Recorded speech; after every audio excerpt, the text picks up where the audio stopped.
सिलसिला है एग्रीकल्चर और फार्मिंग, और उसमें सब सेक्टर है डेयरी फार्म।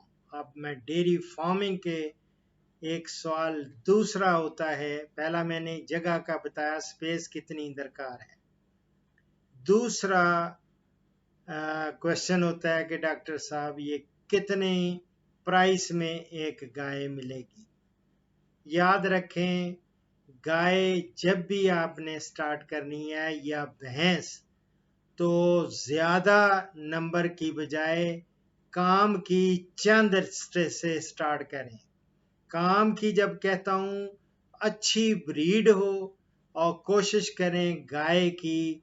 हमारे पास क्रॉसेस हैं, क्रॉसेस अगर आपको दस्तयाब हों, ख़ास तौर पे फ्रीजियन का, और हमारी लोकल ब्रीड है साहिवाल, इसका, और दूध में भी बहुत ज़बरदस्त हैं, और उनमें रेजिस्टेंस पार भी बहुत होती है।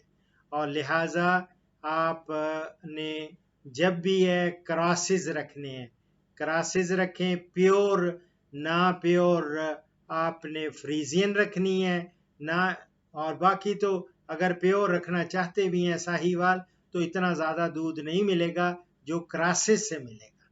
तो बेहतर है, थोड़े पैसे ज़्यादा लगेंगे, लेकिन क्रॉसेस आप वो खरीदें। इसी तरह भैंसें खरीदने वाले, जो बेस्ट ब्रीड इस वक्त हमारी पाकिस्तान में है, वो है नीली रावी। नीली पहले अलग से होती थी, रावी अलग होती थी, अब ये मिक्सचर है नीली रावी का। तो Nili Ravi is the best breed in buffaloes. वो आप उसकी, लेकिन उसका अच्छी तरह जगह देखें कहाँ से लेनी है, और लेने से पहले उसके बाकायदा अगर तो हिस्ट्री मिले कि इसकी माँ कैसी थी, इसका बाप कैसा था, और कैसा ये जो हमारे रिसर्च की अदारे हैं वो तो रिकॉर्ड रखते हैं, लेकिन ऐसे डेयरी फार्म्स भी हैं जो प्रोग्रेसिव फार्मर्स जो ने मेंटेन किए हुए हैं, वो इनका पूरा रिकॉर्ड रखते हैं, और उनसे पता चल जाए कि ये किस किस्म की और कौन सी अच्छे माँ बाप उनके बहुत अच्छे थे, इतनी माँ दूध देती थी, इतना इसका जो फादर था या बुल जो था वो इन क्वालिटीज का था, तो या जिसका आपने उसमें सीमन रखा हुआ है वो भी बाकायदा एक रिकॉर्ड रखा जाता है। और बेहतर ये है कि कम डेयरी फार्म में कम जानवर रखें, लेकिन काम के रखें। ये नहीं अगर 5 लीटर 10 6 लीटर 7 लीटर वाली 10 गायें रख लें, या 5-6 लीटर वाले 10 भैंसें रख लें, उससे बेहतर है 5 गायें और 5 भैंसें वो रखें जो आपको 20 लीटर, और भैंसों में भी आपको 15 से 20 लीटर दूध देती हूँ, वो रखेंगे तो उसका फायदा होगा। मेरी जान, अब रहा कीमतें, तो कीमतें इनका उतार चढ़ाव चला रहता है। आप बेहतर ये है कि अच्छी अच्छी जगह पहले सोर्स देखें, कहाँ से ये मिलती हैं, वहाँ से आप मंडियां हैं, मंडियां भी लगती हैं, लेकिन वहाँ पे बड़ी आंखें खोल के जो भी व्यापारी तजर्बाकार व्यापारी, वो अगर आपको दरकार हो और जिस पे आप एतबार भी करें, ऑनेस्ट हो, उसको साथ लेके जाके आप ये खुद अपनी आंखों से देखें जानवर ठीक है, उसके थन, खास तौर पे भैंसें या गाय जब खरीदनी है उनके थन चेक करें, क्या थन ठीक है, कहीं मेस्टाइटिस तो नहीं है, कहीं मारा हुआ तो नहीं है। अगर एक भी खराब हो तो that means 1/4 of milk production वो कम हो जाती है। तो ये सारी चीज़ें देखनी होंगी, और इसी तरह उनकी सेहत का, कि कैसी सेहत है, हेल्दी हैं और कोई बीमारी तो नहीं है, ये भी, और बहुत बूढ़ी भी नहीं लेनी, यंग रखेंगे तो उससे ज़्यादा फायदा होगा। जब ले आएंगे तो फिर उसके बाद में आपको उनकी खुराक के बारे में, उनको मेंटेन कैसे करना है, अगले क्वेश्चंस एक एक करके आपको मैं बताता जाऊंगा। लेकिन ये इब्तदा में बता रहा हूँ कि कीमत वो डिपेंड करता है कौन सी नस्ल है, कहाँ से है, कितना दूध देती है, और वो सारा कुछ सामने रख के आप उनकी उसकी खरीदारी करें और उसके बाद डेयरी फार्म को आप डेवलप करें। मैंने जो हमारे भादर नगर या national agriculture research centre NARC, या इसी तरह आपके एग्रीकल्चर यूनिवर्सिटी फैसलाबाद और KPK में जो अदारा है उनका लाइव स्टॉक का, वो लोग ये सारे मेल तो बेचते हैं, नर बच्चे बेचते हैं, मादा इनमें ना हेफर्स बेचते हैं गायों की और ना ही बफलोज की। तो आपको देखना पड़ेगा सोर्सेज, लेकिन बहुत सारे डेयरी फार्म्स ऐसे हैं जहाँ पे ये चीज़ें दस्तयाब हैं, ऑनलाइन भी लोग देते हैं, उनको भी आप फॉलो करें, लेकिन आंखें खोल के लेना है जब भी लेना है, किसी पे एतबार नहीं करना।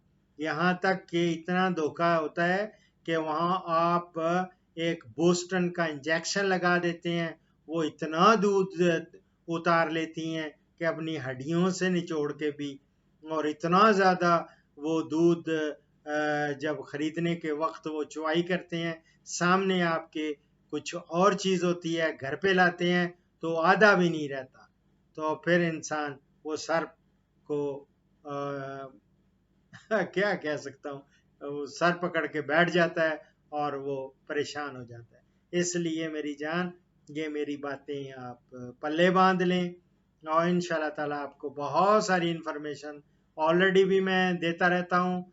मेरे प्रोग्राम्स में बहुत सारी मैंने डॉक्यूमेंट्रीज भी बना रखी हैं, वो आप डॉक्यूमेंट्रीज का नाम लिखें और जब डेयरी फार्म लिखेंगे उसमें पूरी मैंने डॉक्यूमेंट्रीज दे रखी है। और इसी तरह उनकी फीड के बारे में अभी मुझे छोटे छोटे सवालात लोग, कोई फिशरीज का कोई ऐसे बेसिक क्वेश्चंस करते हैं, जब उनको मैं अपना लिंक उसमें से ढूंढ के क्या, आप प्रोग्राम मेरा जो ये चैनल है, चैनल्स दो हैं, एक अशरफ साहबजादा का N साहबजादा 1 है, और जब वो खुल जाता है तो साथ ही उसमें लिखा हुआ है डॉक्टर अशरफ साहबजादा अदर चैनल्स, तो वो पुराना सीज टू एग्जिस्ट 84 भी मिल जाता है, जिसमें टोटल कोई 612 वीडियोस हैं। लेकिन इसमें अल्हम्दुलिल्लाह आज 6,600 के करीब पहुंच चुकी हैं, और इंशाल्लाह ताला ये रफ्तार आगे बढ़ रही है, आहिस्ता आहिस्ता आगे आगे चल रही है।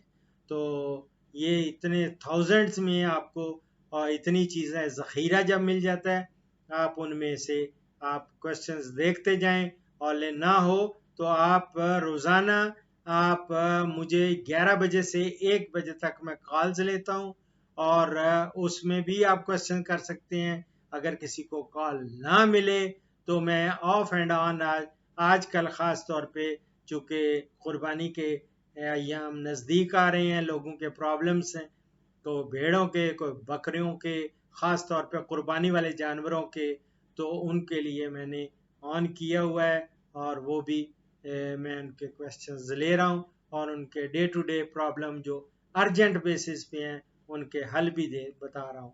तो नंबर आप भी नोट कर लें।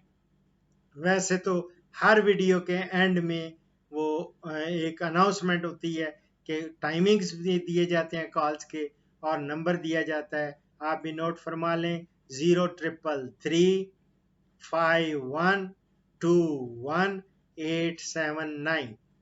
जो हिंदुस्तान में लोग देख रहे हैं, सुन रहे हैं, इंडियन खास तौर पे इंडिया वाले, और उनके कॉल्स के महंगे हैं और उनको ज़्यादा खर्च करना पड़ता है, तो व्हाट्सएप का भी यही नंबर है, आप व्हाट्सएप कॉल करके मेरे साथ बात कर सकते हैं। ठीक है मेरी जान, दुआओं में याद रखें। आज 17 जुलाई 2020 हो चुकी है और इंशाल्लाह ताला आपको रोज़ाना बेसिस पे मैं ये नई नई चीज़ें भी देता रहूँगा, ख़ास तौर पे न्यू कमर्स के लिए। दुआओं में याद रखें। लेकिन इस प्रोग्राम का इख्तिताम आइदर फ्रॉम कुरान और हदीस, इट डिपेंड्स के कौन सा पेज खुल गया। तो मेरी जान, ये है अल्लाहु अकबर, ये हदीस मुबारक हज़रत अबू हुरैरा रज़ी अल्लाह ताला अन्हो से रवायत है कि हमारे प्यारे नबी हज़रत मोहम्मद सल्लल्लाहु अलैहि वसल्लम का इरशाद ग्रामी है, नाक खाक आलूद हो, फिर कहा नाक खाक आलूद हो, फिर नाक खाक आलूद हो उस शख्स की जिसने बुढ़ापे में अपने वालिदैन को पाया, उनमें से एक को या दोनों को, और फिर यानी भी उनकी खिदमत करके जन्नत में नहीं गया। ये मैं मुस्लिम से कोट कर रहा हूँ। दुआओं में याद रखें। फीमानल्लाह। इस प्रोग्राम का इख्तिताम कुरान करीम सूरा अल हज की इस आयत के तर्जुमा पर कर रहा हूँ। अल्लाह रब्बुल इज़्ज़त ने फरमाया, अल्लाह को जानवरों का गोश्त और खून नहीं पहुँचता, अलबत्ता तुम्हारा तक़वा उस तक पहुँचता है। दुआओं में याद रखें। फ़ीमानल्लाह। पाकिस्तान, हिंदुस्तान और बांग्लादेश से कॉल्स जुम्मा के सिवा रोज़ाना सुबह 11 से दोपहर 1 बजे तक ली जाएंगी और यूरोप और बैरून ममालिक से कॉल्स शाम 4 बजे से 5 बजे तक ली जाएंगी। इन औकात पर 0333 5121 879 पे डॉक्टर अशरफ साहिबजादा से रब्ता करें। शुक्रिया।